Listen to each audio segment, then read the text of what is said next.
1911లో Madanapalle sub division. మనం British కాలం నుంచి 32 మండలాలు ఉన్నాయి మదనపల్లికి. కుప్పము, పలమనేరు కూడా మదనపల్లికి. ఆ రోజు సబ్ కలెక్టర్ కానీ డిఎస్పీ కానీ అంతా కూడా మదనపల్లి. అప్పుడు ఈరోజు మనము మీరు గెలిపించి నాకు బాధ్యత ఇచ్చిన తర్వాత ముఖ్యమంత్రి గారితో మాట్లాడి మన జిల్లా మనం తీసుకోవటం జరిగింది.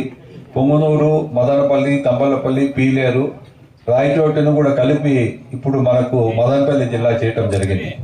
దానివల్ల జిల్లా హెడ్ క్వార్టర్ అంటే చాలా ప్రయోగాలు ఉన్నాయి, దగ్గరగా ఉంటాయి. ఇప్పుడు హైవే అయిపోయిన తర్వాత మనకు మదనపల్లి కూడా నాకు తెలిసి పీలేరు నుంచి 35-40 నిమిషాలు అనుకుంటా, అంతే. 40 నిమిషాలు.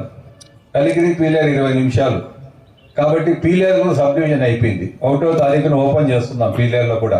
డిగ్రీ కాలేజ్ దగ్గర పక్కన బిల్డింగ్ లో అక్కడే ఆర్టీఓ కానీ డిఎస్పీ అంత ఆఫీస్ కూడా పీలేరుకి వచ్చింది.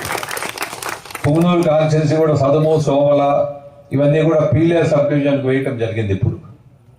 కాబట్టి మనం పీలేరు ఎంతో అభివృద్ధి చేస్తాం. మున్సిపాలిటీ కూడా పెండింగ్ లో ఉంది, అది కూడా అయిపోతుంది. ఇప్పుడు కాకపోయినా ఇంకొంచెము ఈ 31వ తారీఖు నుంచి జనాభా స్టార్ట్ అవుతోంది, సెన్సస్ స్టార్ట్ అవుతోంది భారతదేశం అంతా.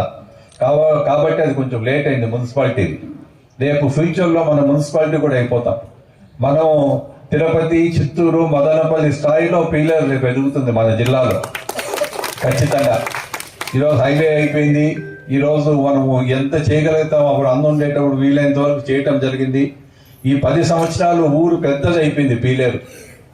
ఈ 10 సంవత్సరాలు మనం మున్సిపాలిటీ అయితే రేపు ఈ రోడ్లు, డ్రైన్స్ ఇవన్నీ కూడా మనము చేయించుకునేదానికి అవకాశం ఉంటుంది. కాబట్టి అది కూడా ప్రయత్నం చేస్తున్నాం. ఆదరిస్తూ వచ్చినారు. కాబట్టి పీలేరుకు కానీ మిగతా మండలాలకు మా బాధ్యత ఖచ్చితంగా. అవన్నీ మీరేం మమ్మల్ని సబ్ డివిజన్ అడిగినారా? ఎవరన్నా పీలేరులో ఎవరన్నా అడిగినారా? మమ్మల్ని జిల్లా అడిగినారా? నన్ను ఏమన్నా? మా బాధ్యత మీకు అవసరం, ప్రజలకు ఏది అవసరమో, మన ఊరికి ఏది అవసరమో మనము సీఎం గారితో మాట్లాడి చేసే బాధ్యత మనకుంది. కాబట్టి ఈరోజు ఇవన్నీ చేయటం జరిగింది. కాబట్టి మీకు ఎల్లప్పుడూ అందుబాటులో ఉంటానని తెలుపుకుంటూ సెలవు తీసుకుంటాను.